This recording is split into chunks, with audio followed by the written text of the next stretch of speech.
All right, guys, back on Southeastern 16 with Max Barr. Special guest Jake Crain joining us shortly. A lot of people here, it seems. Apparently, there Oh were some yeah. people watching that number 1 versus number 2 game, Max. Some people watching the Missouri Tigers get a big win as well. There he is. I see Jake down there. We'll get him on here shortly. But, Max, let's start with the game we're going to talk about with Jake here. The Auburn Tigers go on the road, beat the Alabama Crimson Tide. 94-85 victory. And, I mean, I said it on Twitter, but, I mean, I think the thing here now is to look at, and we're going to talk about the game itself. Auburn now has 14 quad 1 wins. They already had one of the most impressive resumes in college basketball history to this point in the season. And they just beat the number 2 team in the country on the road, which happened to be their biggest rival.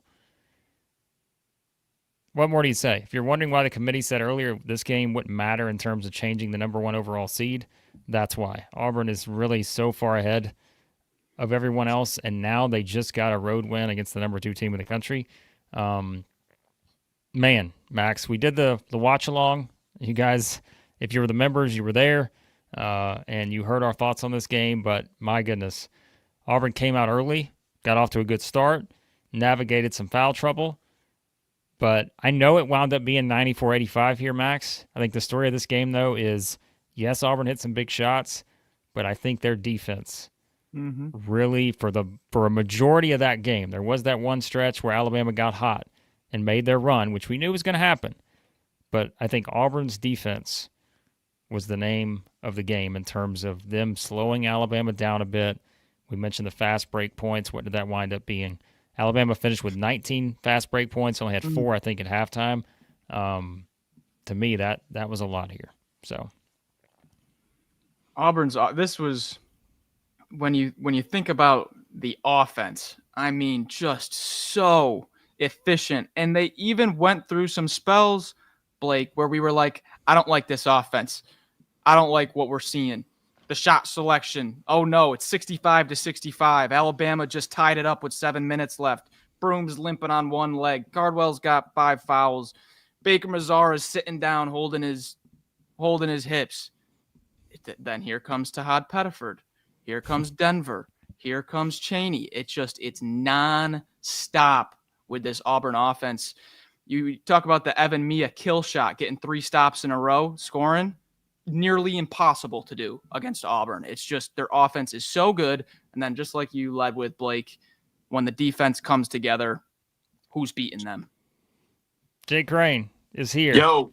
Jake, how many things are broken in your house right now? Well, there's 3 holes in the wall, and we won almost by double digits.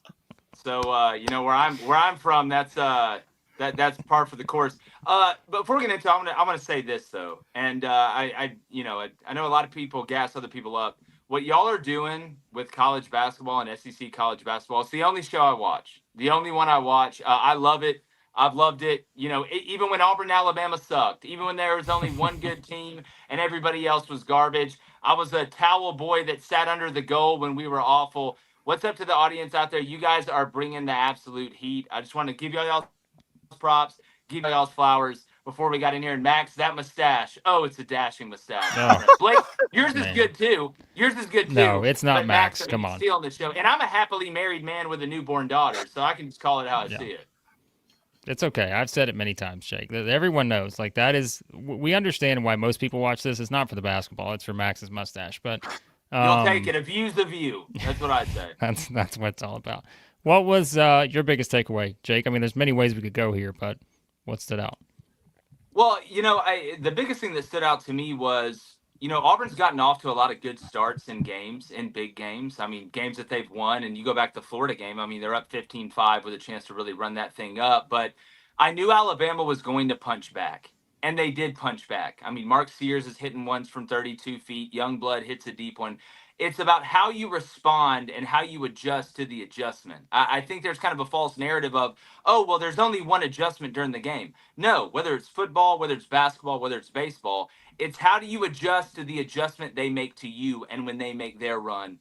That's probably the thing I took away the most. And I think that Auburn's length at guard, and this is something we've talked about on Crain & Company all year, and I know you guys have talked about it. The difference in this Auburn team is, and I know Pettiford's not huge, but the defensibility of the guards, there's really no liabilities out there. They can disrupt passes.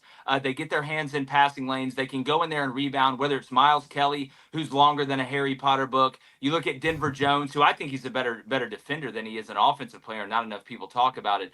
It's the size at the guard spot mixed with obviously Johni. But guys, I'll say this too. The thing that concerned me the most from an Auburn standpoint, and I don't think this is a crazy thing to say, is that I think Johni is a finesse big. I think he's a finesse five. He's not a bully. He's not even like an Austin Wiley that Auburn used to have, or a Dylan Cardwell. I was wondering how he could hang with Cliff, with some of the big bodies they got down there, even with Diabate getting down there and mixing it up. And he comes out and gets 8 quick points. It's there's big boy wins and then there's grown man wins. This is a grown man win on the road. Max, I want to go back to the Denver Jones thing, and Deacon brings it up here because Jake just said it, but we talked about this in the watch-along, Max. You were like, Denver Jones is like, he might be my MVP of this game, and it's not just because of the big shots he's hitting on offense. It's his defense, and he doesn't get enough credit. Like you said that numerous times, Max, with him. It was the Denver game today. I mean, it was a little bit of everybody. But when we're talking about, because what's the constant with Auburn is this offense. It's just you expect it. Like I was saying, Broome puts up 19 and 14 and 6 assists on one leg. And it's just like, okay, yep, sounds about right. No one ever talks about Denver Jones's perimeter defense. We don't even do a good job about talking about it. And in that game, it was on display. I remember there was a distinct possession kind of on the far elbow where Denver Jones, it was a screen or something. He just fights right through it, pops the ball up in the air, and it's a turnover, and there goes Auburn. Guys, this was a tie ball game with 7 minutes left. I know it felt like Auburn just controlled it because they did control it. Let's be honest. They controlled this game. This was Auburn's game. This was not Alabama's game. Auburn was playing their style. But like you said, Jake, Alabama punches back, and you start to get the feeling, Blake, you were saying it, like you knew that Alabama was going to punch back. You knew that they were second best offensive team in the country. That they were going to make a run, right? And so, yeah. Auburn's just got too much to handle. Well, and guys, I'm going to be honest with you. That Auburn team that I just saw looked a lot like the Auburn team I saw in the beginning of the year. Here lately over the last couple weeks, even going in some of these road games at South Carolina, at Georgia, the defense has been good, but it hasn't been smothering. And I think it's such a compliment to Alabama that you gave up 85 and you're like, oh my God, we played amazing on defense. That's how good Alabama is on offense. But that team that I saw today reminded me of the one that I saw earlier in the year, the one that won Maui, the one that absolutely railroaded Purdue, the one that went out there and had Duke on the ropes. They had a freshman close his eyes and hit 6 threes in the first half, but that's a story for another day. But guys, like if Auburn can, the offense comes and goes. Like I'm a defensive guy at heart. I was a defensive coach for 10 years in college football. The offense comes and goes. It's can you win with defense and rebounding? I'm still as proud of Auburn winning the way they did against Tennessee as the way they did tonight against Alabama. Because to me now it's about March. For Auburn and Alabama fans, it's about March now. I never thought I'd say that, right? But now it's about March. And to be able to advance in a sudden death tournament, sometimes the threes aren't falling. The shots aren't falling. You gotta win a rock fight. You gotta be able to fall in love with a 6.5 that cooks good and it's funny and dad is rich. Sometimes that's just how it happens. Well, and listen, I think in this game too, if you think about the way this game started, Auburn gets off to a great start, like you said earlier, Jake. But then, like, we're talking, I don't know, 5-6 minutes into the game, Max and I are like, there's another foul. There's another foul. Yep. And we're like, uh-oh. Like, all of a sudden, foul trouble is going to be the story because we came in, we said, Alabama's 6th in the country and getting to the free throw line. Auburn was 269th in fouls per game. We're like, those numbers, there's a huge gap there. And if Alabama does this the way they want it, getting Auburn in foul trouble is a path. And so, they navigate that, right? And I think, as we said, they navigate the run, Max, as we talked about. Mm-hmm. But I think it's like, to me, we can say, like, yes, to this point in the season, if you look at it statistically, it's one of the best teams we've ever seen. Now, people will roll their eyes at that, but if you just look at the numbers, it's true. They have 14 quad one wins, as I said earlier. You look at the body of work they put together. But I think, and it goes back to the point that Jake just made about March, this team is so resilient. And I think, Jake, I've said this many times, I know you've talked about it. and this was one of the points I made to Max in the preview. To me, this was the kind of game that if you were thinking that Auburn was going to go in there and be intimidated by the moment or the atmosphere, this is the kind of game these guys thrive on. Like, they were going to relish the opportunity to play in this kind of environment. You could say that about any rivalry game, but to this kind of magnitude, a 1 versus 2, this team, people knock them. We've heard it. It's like they're too emotional. You got this with Baker Mazar, and all. They were going to relish this. And right off the start, you could tell they were not going to be phased. Pettiford hits a lot of big shots. Baker Mazar hits big shots. I just think that's one of the key attributes of this team. Yeah, and I think that's one of the things that Bruce Pearl gives off. I mean, look, you can say a lot of things about this team. We can talk about what Chad Baker did against Yale last year. And I still think people that are like, oh, well, if Chad Baker doesn't get hurt, we would have beat Yale. We should have beat Yale. Auburn should have beat Yale Auburn should have beat Yale with me playing the two, to be honest with you. And I'm a big Danny Wolf guy. I think he's an NBA player. I love what he's doing at Michigan. But, I mean, this team, when you look, and I have people ask me all the time, like, even today, I went on an Alabama pregame show, and they're like, what do you say to Chad Baker Mazara and guys that are super emotional like that? It's the same thing in football. You don't want to take away their stinger, right? That's what makes them them. But I call it situational emotionality. You got to know the situation. If you're up 12, we don't need it. We don't need the technical foul. We don't need the flagrant foul to bring them back in the game. If we're down and you need a spark, kind of like when a coach gets a technical going to make that play, okay, I get it. But again, guys, look how old this team is. This team is chock full of seniors. There's nothing these guys haven't seen. So going into this environment, and sometimes, and I was interested to see how Auburn bounced back from the Florida game.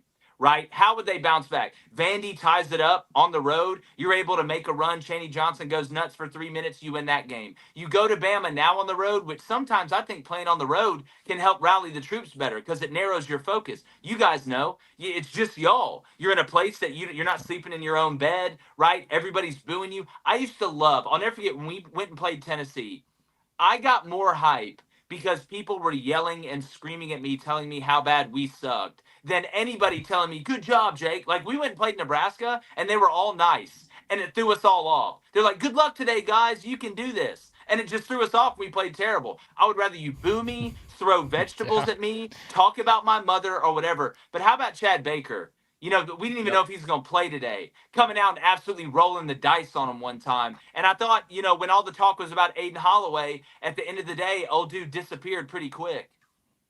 Well, Max, you talked about Baker Mazar. We came to the game, we're like, we know he's banged up, but then, on game day this morning, Bruce Pearl we were talking about it. It's like, well, he got re-aggravated the injury on Friday, and so now it's like, well, who knows, right? And so, but yet, we said it early.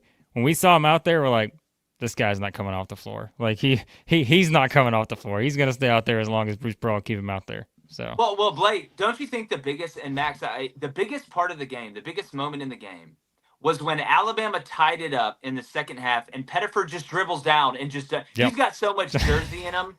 I mean, he should be fist pumping on a shoreline somewhere and just bangs the three. Yeah. And then Bama comes back. Youngblood hits one from Dadeville.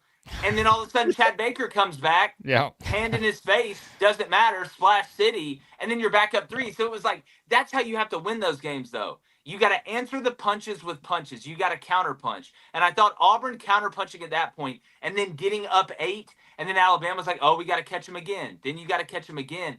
I was worried about the rebounding. I really was. I know Cliff had, 13 boards, something like that. But I thought Auburn held up enough, and it was a team win. And I think that's how you win a national championship. And, guys, I thought Bama was going to win this game. I think any Auburn fan that tells you they thought that Auburn was going to go in there and be up 14 early in the second half is either lying or they need to be put in Shutter Island. Like, nobody thought that was going to happen. Or they watch our show, Jake. That's what we'll tell them. We'll say, you know what? I said Shutter Island, guys. I'm right there with you. It's me, Leo DiCaprio, and Mark Ruffalo, just all there together, freaking out. That's a great company, by the way. Yeah. You know what? One thing we haven't even talked about is that Auburn's up by 12. Dylan Cardwell picks up foul number 4 within 2 minutes. It's a tie ball game. Yeah. They did this with 10 minutes of Dylan Cardwell.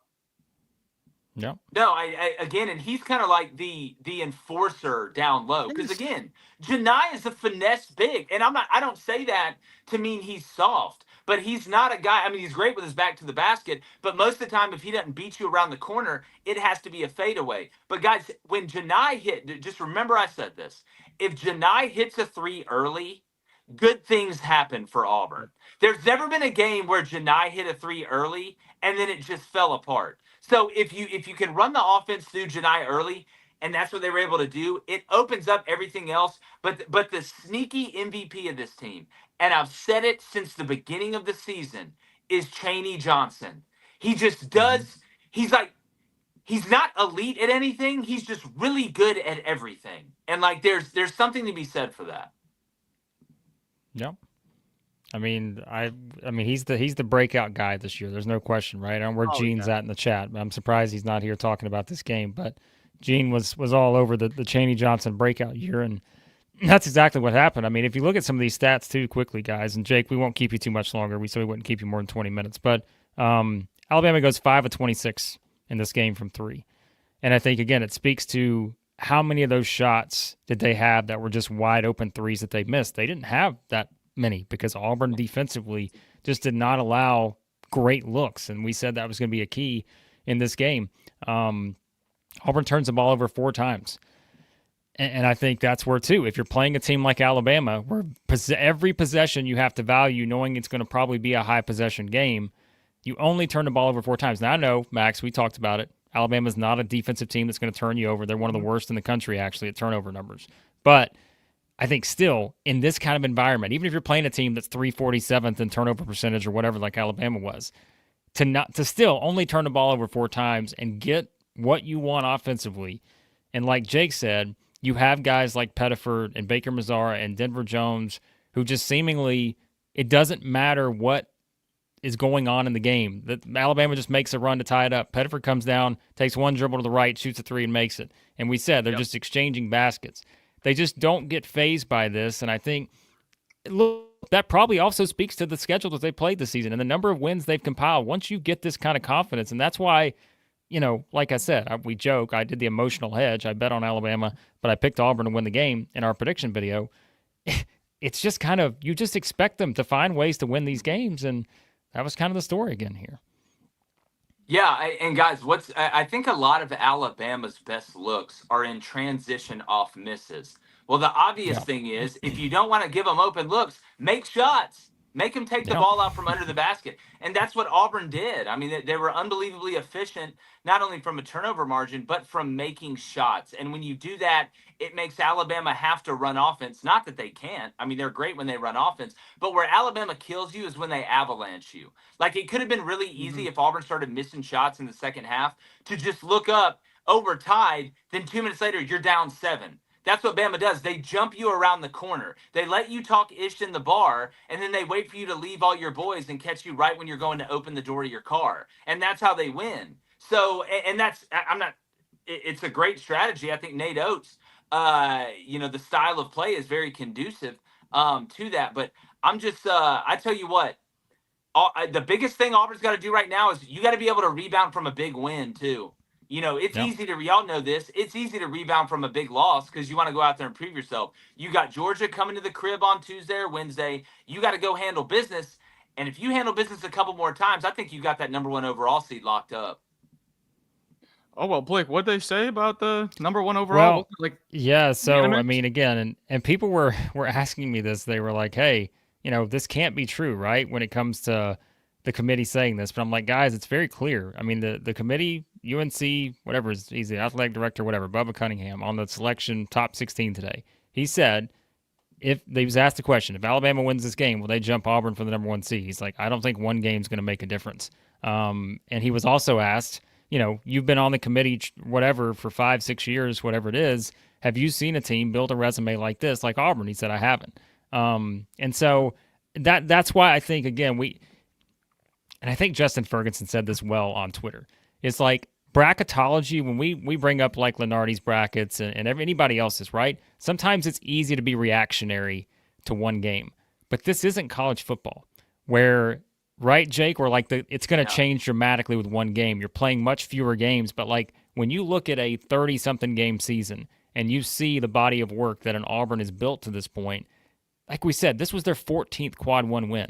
What's the second team have? 9? I mean, so like one game does not matter, even if it's between the number 1 and number 2 team. But here's the thing: right now, that only strengthens their spot as the number 1 overall seed. So without a doubt. And guys, just a point of privilege here.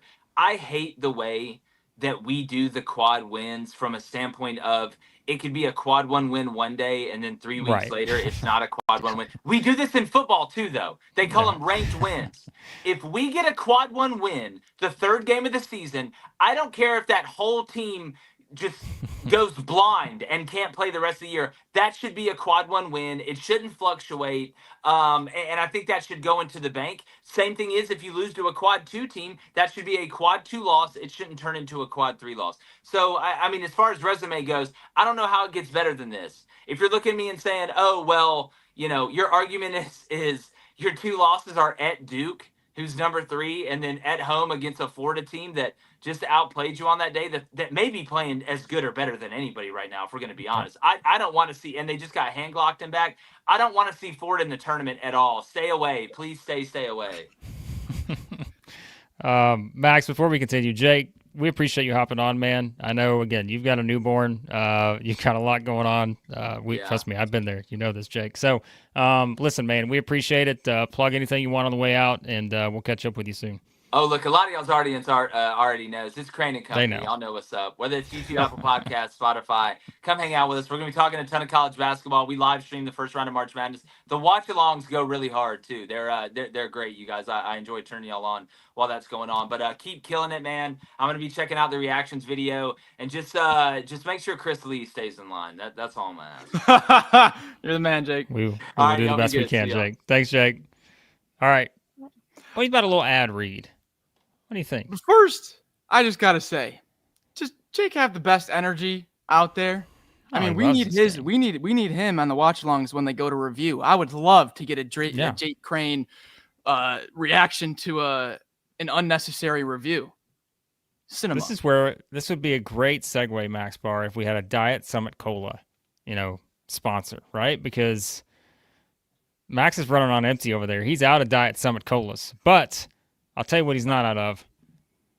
Brackets. Because, as we know, the NCAA tournament will be here before you know it. And you guys are asking, everybody wants Sanders Logistics right now. Not yet. We'll get there.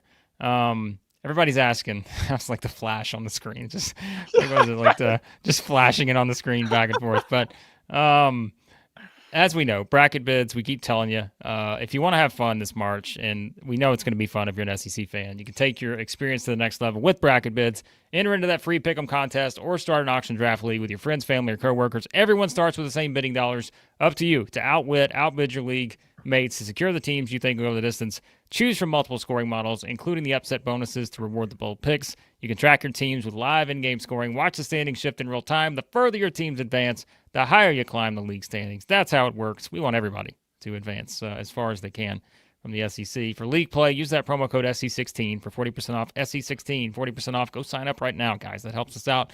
Download the Bracket Bids app today or visit bracketbids.com. All right.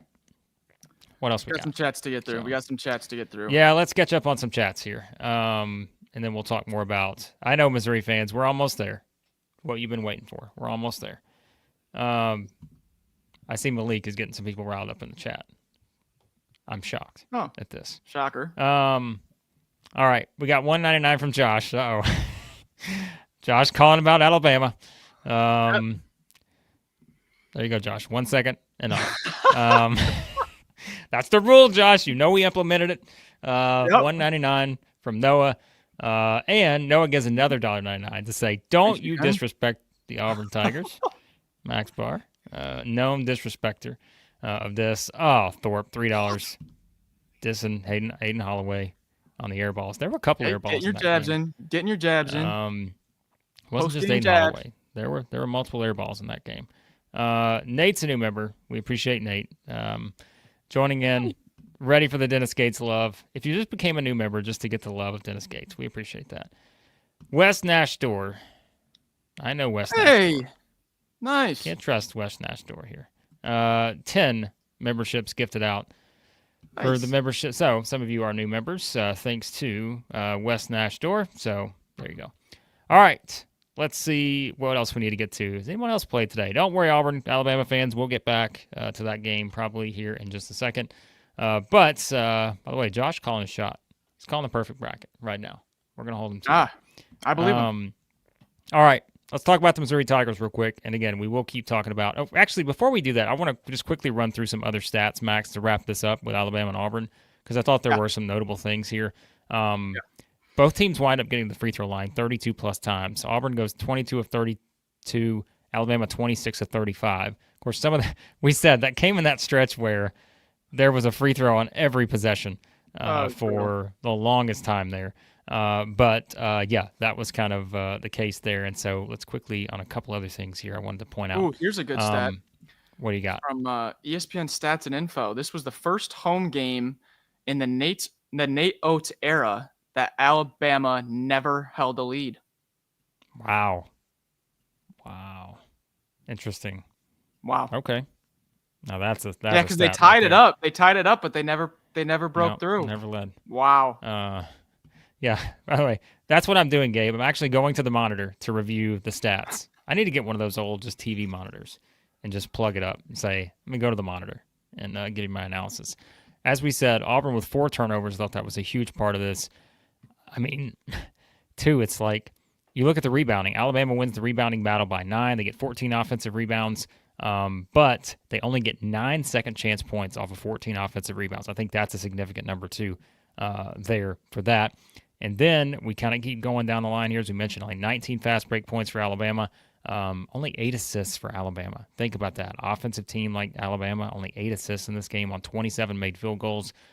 Specifically looking at the individual numbers, how about this?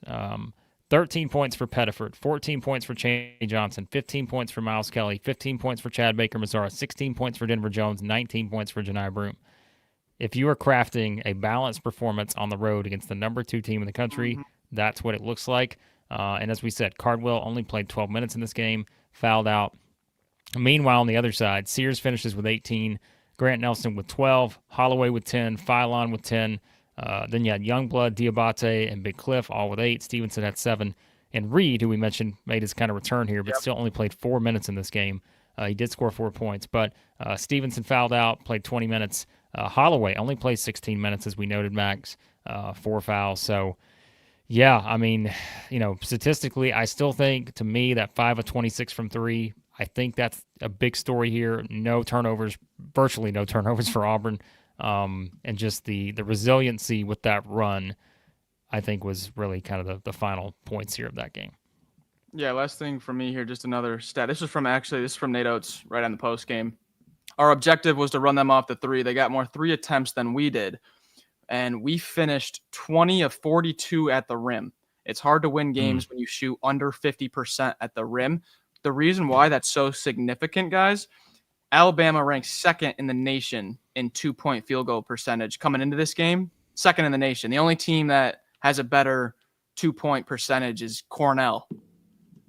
So to hold Alabama under 50% just at the rim is incredible rim protection, defensive effort from Auburn. But also, Blake, I think you either said it in the watch along or you just mentioned it when we had Jake on, was Alabama's, they didn't shoot well at all, but I really can't remember an open shot that I was like, oh man, that's got to go down. Wow, it's just not their night. No, I can't really remember many open looks. Auburn was right there on all of them. So yeah, that's just I thought very limited, like just wide open looks.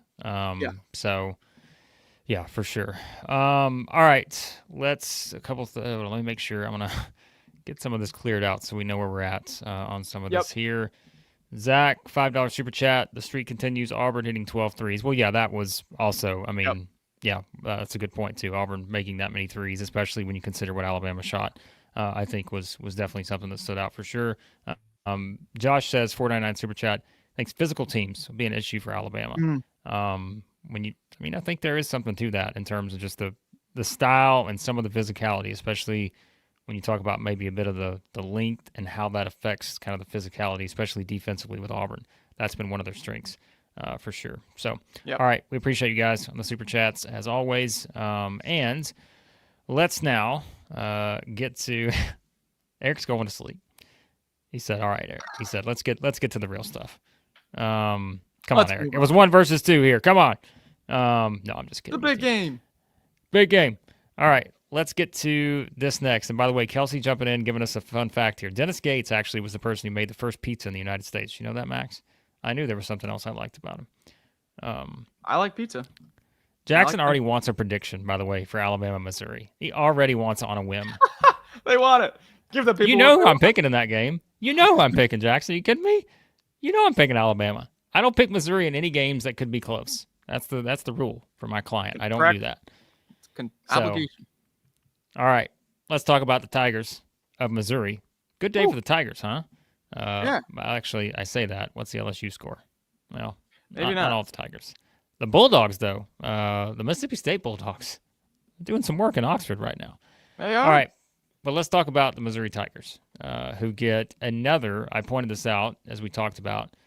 That is Missouri's 8th SEC win this season. They have 5 of them by 13 or more points. 87-74 win at Georgia. They trailed by 3 at halftime, but then they just completely turned it on.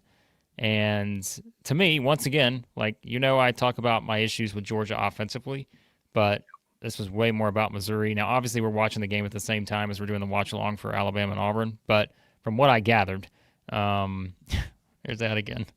Dog walked. From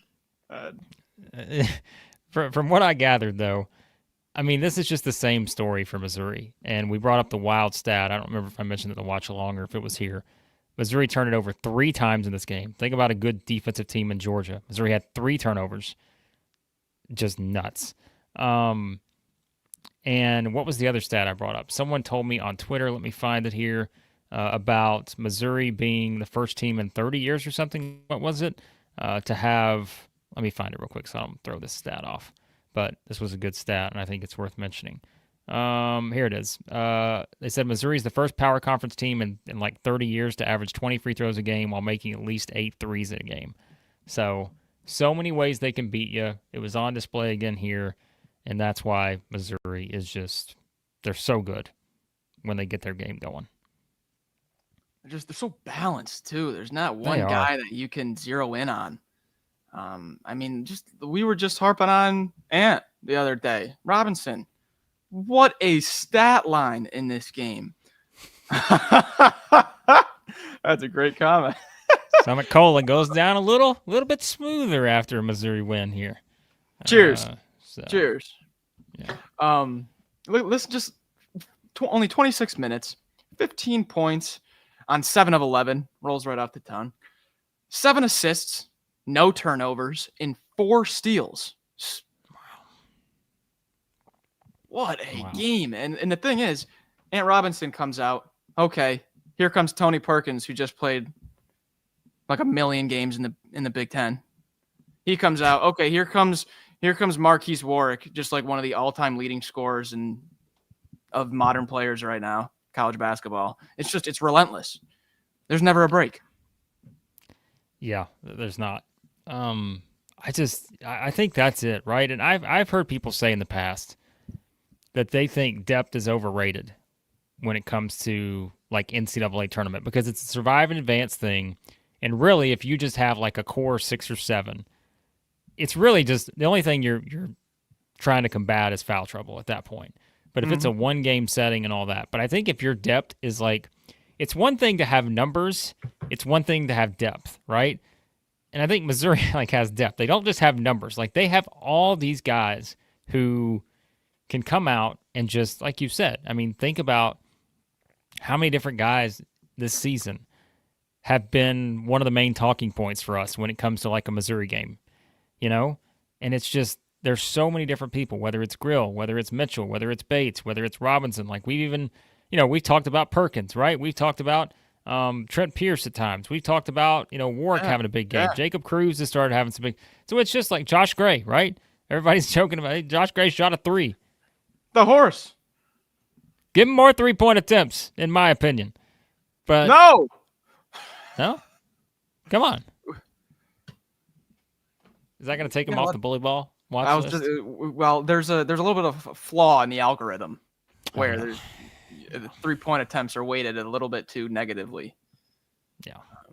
Well, But yeah, the horse. I don't think he's taken a lot more this season. But, yeah. So, I mean, I think that's it. There's so many guys that can beat you. And as we said with those wild stats, like there's so many ways they can beat you too.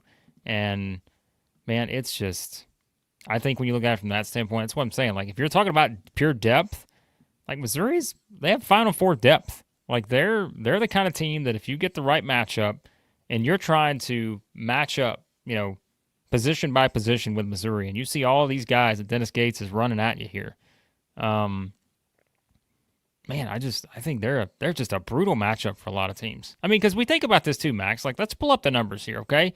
Let's think about this. Missouri's 19-6 this season. There has been one game this season that Missouri was really not in there with a chance to win, and that was at Auburn. Yep. What do you know, right? At Memphis, had a double-digit lead before they lost by 8. Illinois game, they lose by 3 without Caleb Grill. At Texas, probably I would say their worst performance of the season, all things considered. That was a tough spot. They lose that game against sort of a desperate Texas team by 8, 61-53. Just didn't play their best game. Lose to Tennessee by 4 in a game where, like we said, if you're playing Tennessee, probably most of the time, that Tennessee had a great offensive performance, one of their best of the season, if not their best, given the opponent. And then they lose by 3 at home to Texas A&M. So, I mean, my goodness. Like, their resume is incredible, too, for a team that's 19-6. If you want to put it into perspective and how good this team is, compare it to the Mizzou team 2 years ago. That was a 7 seed. Blake, I want you to guess, after this Saturday in that season 2 years ago, following the conclusion of the game, what was Missouri's KenPom ranking? Right now, currently, it's 15th. What was it 2 years ago on the same exact time? The same day? time. Yep. Oh, was it probably was it in the 40s maybe? 62. Wow. Okay. This time, the same time 2 years ago, they were 62nd in KenPom. Right now, they're 15th. It's their highest ranking in 13 years. So. Wow. Yeah. Yeah. That is a big difference. And I think, again, too, that illustrates the strength of the league. Like, just, man. Yeah, and then, I mean, I think if you look at it just from their standpoint, like, we said it. I mean, now they're 8-4 in the league. They're really they're still firmly in that race for the double bye. I know I'm always going to throw out, like, hey, statistically, you're still in the race for the SEC title, but you've lost to Auburn. It'd have been different maybe if Alabama had won that game. Auburn has a couple losses, but then you're just still with those teams. It's hard to. Well, when we talk about Alabama's upcoming schedule, though, as we said, they got the toughest schedule left of anybody. Yep. But if you look at Missouri, they play Alabama on Wednesday. That is a huge game because you think about what that does for Missouri's resume if they were to get that game at home against Alabama, which KenPom, by the way, has them favored by a point now. So it's interesting. Very interesting, isn't it? Then they go to Arkansas, home against South Carolina, at Vanderbilt, at Oklahoma, home against Kentucky. All things considered, there is no easy schedule in the SEC. We say that every year. But that's a manageable schedule for Missouri the rest of the way. So you're looking at trying to get to that top 4 protected seed type range. I think it's absolutely within reach for Missouri. But, road games, even at Arkansas, Vanderbilt, and Oklahoma, are not going to be easy, no matter what the result was the first time around with those teams, right? So, yeah, I mean, but I just thought that's why this was a significant game for Missouri, being able to win this one, because that's a tricky. We said Georgia played really good at home this season, and they go in, and that had to be, Max. That had to be the biggest win for anybody at Georgia this season. Am I right about that? Like as in margin? Yep. Had to be. Yeah. Yeah. Yeah. Yeah. So, yeah. Torvik now has locked them in 100%. They're in. For Missouri? Yep. Yep. Well, and that's what they got to, the magic number of 8, which I think is still just, you got 8 SEC wins. To me, you're going to do the math. It's all going to work out in your favor. So, yeah. But think about that. Just think about that. Last year at this point, they didn't have an SEC win. Right now, with still 6 games to go, they are 100% lock for the tournament. Nuts, isn't it? That is nuts. Yeah. Wow. It's Gates. Well, and look, and we know there are a couple of Georgia fans. There probably may not be in here, but I mean, if you're looking at it from Georgia's perspective, I just think they're on the outside looking in at this point. I just don't see the path to the number of wins. They're now 4-9 in SEC play, and here's what you get coming up. At Auburn on Saturday, next Saturday, home against Florida in your next two games. So let's say you're going to be the underdog in both of those. If you go to 4-11, then it's really you have to win your final three games, in my opinion. At Texas, at South Carolina, home against Vanderbilt, which I think is doable. That's a winnable 3 games. Doable. But that gets you to 7-11, and then I think you're still looking at needing some work to do in the SEC tournament. So it's just not a good spot for Georgia. It's doable. They could win the last 3. They could, or they could also lose the last 3. Yeah. I mean, look, good point here from Cooks. I mean, Georgia, how many times we talked about Georgia in the first half this year? It's just the consistency beyond that. And yeah, like I said, I mean, they even statistically they weren't bad offensively today. But man, it's just hard. So anyways, all right. There's some thoughts on Missouri and Georgia. I know some of you want us to keep talking about an unofficial report here too. Quickly, Caleb Grill is now the backup quarterback for Missouri, from what we know. Yep. So, yeah. Georgia has not hit double-digit threes since December 19th against Buffalo, and Buffalo is one of the worst teams in the entire country. They haven't hit double-digit threes in over 2 months, pretty much. That's hard when you're playing teams like this who can make shots consistently. Yeah. Shout out to D-Ferg here. D-Ferg. 16 is fire. Well, I mean, we appreciate that. All right. Big Baller Brett did check back in. We knew he would. Big Baller Brett still shows up, even in a loss, even in probably the toughest loss of the season. Big Baller Brett's here. $4.99 on the Super Chat. Pain and more pain. It happens. Right there from Tuscaloosa. You heard it first from Big Baller Brett. But, yeah, that's a tough one, probably for Alabama fans. So, yeah, I mean, look, RL brings up a good point here, by the way. Yep. Alabama turns the ball over a lot. Missouri is great at forcing turnovers. That will, I guarantee you, get 5 minutes of discussion in our preview coming up in that game. So, yeah, guaranteed. All right. Mississippi State is putting the work on the Rebels. They are. How about that? And Oxford. Huh? I know. Mississippi State answered the bell. Let's go. Hail State. By the way, LSU's making a comeback against Oklahoma. You want to talk about a loss the team can't afford. Oh, my. Oklahoma loses to LSU, they're out. I mean, we say that, right? They're not completely out, but that's not good. So, can't let that happen. But yeah, 270 Video says here, and I think this rumor has gotten started by Kelsey here, that Chris is actually Truman the Tiger. And 270 Video says, never seen Chris Lee and Truman the Tiger in the same room. Good point. All right. Everybody wants to know Kentucky or Texas, and we'll continue on talking about some other stuff. But I mean, Texas is a 4.5-point favorite now, Max. Is that right? Yeah. Wow. I know. Kentucky down their top 3 point guards. So that's probably the reason why Texas is a favorite. We both picked Kentucky, but remember, we did that preview on Thursday. We did not know Lamont Butler was not going to play. So it's tricky. That's the bad news. I would probably go. I know our entire Kentucky fan base wants me to pick Texas here. Bet the bad news. I'm telling you. I would take 4.5. I'm not gonna lie. I think that's disrespectful, even with the injuries. Haven't they proven enough now not to doubt them?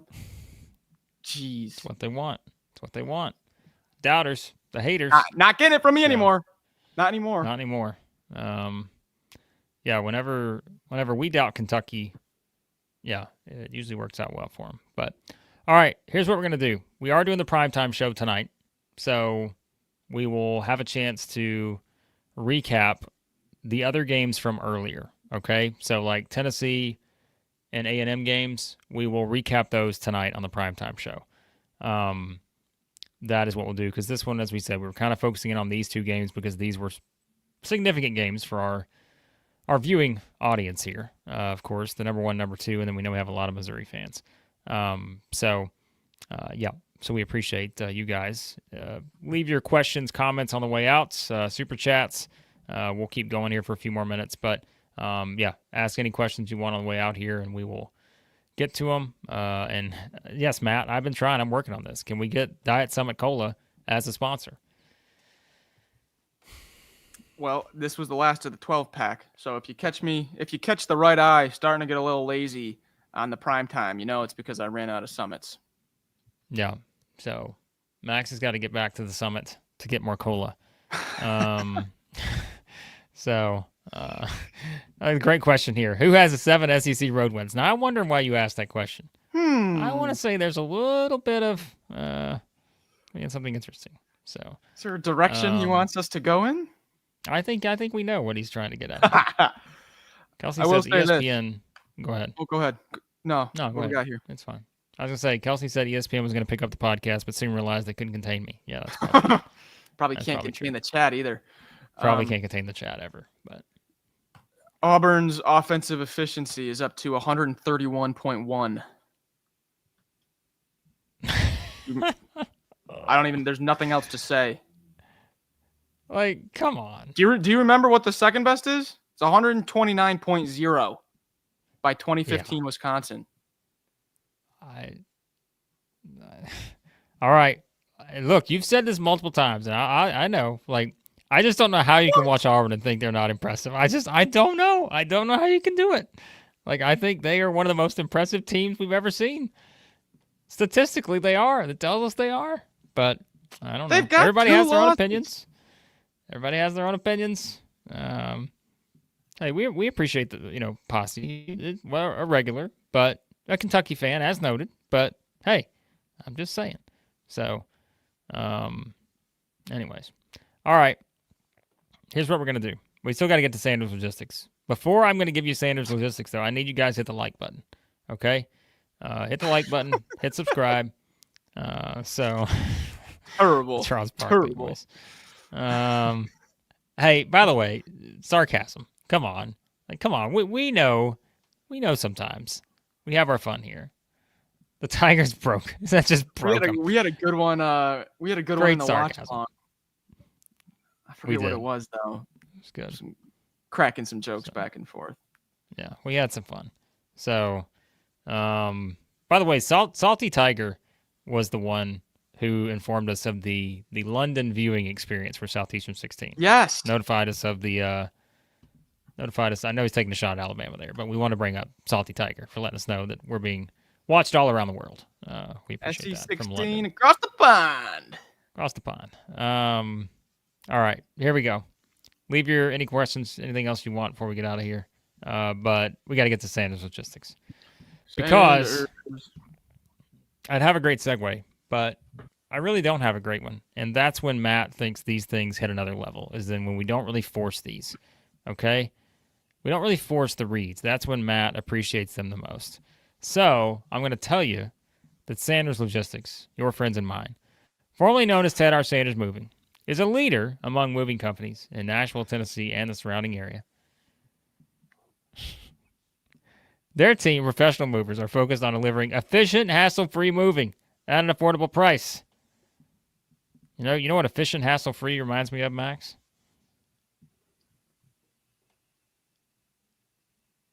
Diet Summit Cola. Bang. Goes down smooth. It's efficient. No hassle. It's not free, but we could really tie these two ad reads together if someone can find us the official CEO of Diet Summit Cola. But it's at an affordable price, as we say. Whether you're moving across town or across the country, Sanders Logistics has you covered. Visit them at tedarsandersmoving.com. They will haul your ass anywhere you want. Sanders Logistics. Hey, Leanne's in Manchester right now. Now, wait a second. So we got multiple people watching from the UK. Leanne also mentioned that she had the pins, right? Going in the Max and Blake dolls. Anytime Yes. we pick Kentucky, I think. So You see that at the Super Bowl? I did see that. And that was great. doing Yeah, the they're bit. doing like come on. Like so maybe Sack 'em. there is something to this Sack 'em. idea. But yeah. So yeah, here you go, Matt. Hauling ass. Sanders Logistics is an official ad. That should be. We should maybe call them. So Yeah. watching from the toilet here. You So can get us that's anywhere next you level. want. You can get us anywhere. You can get us in the UK. You can get us anywhere in the United States. You can get us from the toilet. It doesn't really matter. We're everywhere.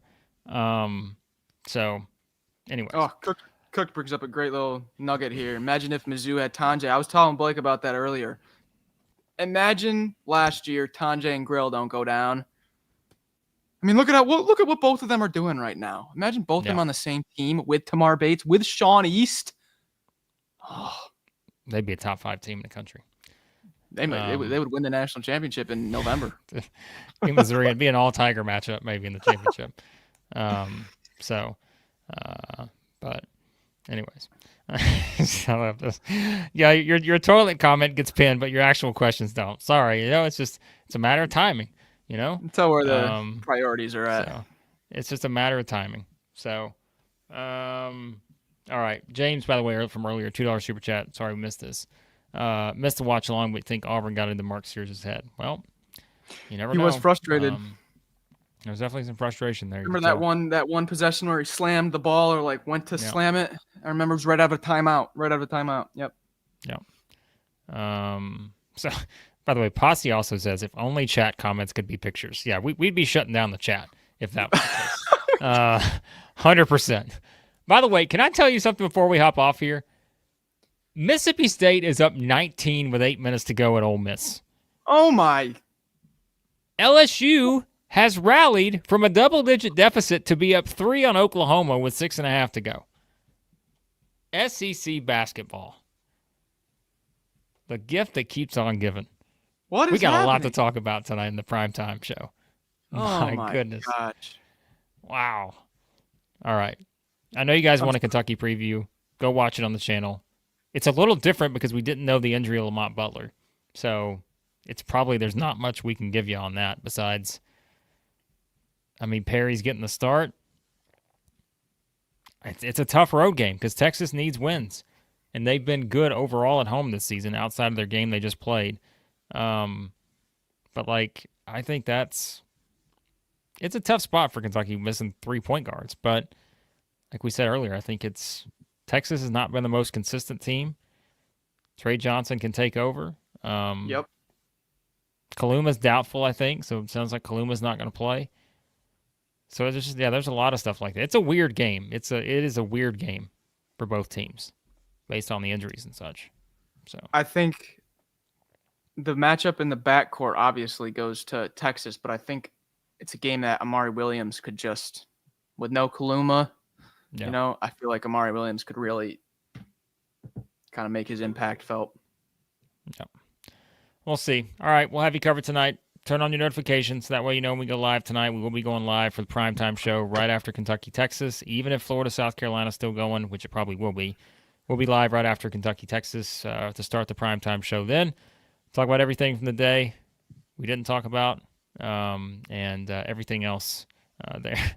And by the way, what an endorsement on the way out from Matt, who is a paying member, by the way, of this channel. Thanks, Matt. Says the channel sucks. So we appreciate Matt Thank and you. all his contributions to this channel. But all right, thanks guys for watching. More thoughts coming tonight on these games and everything else from the day. Medal stand, all that fun stuff. So there you go. All right, appreciate you watching. We'll talk to you later on. Southeastern 16. Thanks, guys.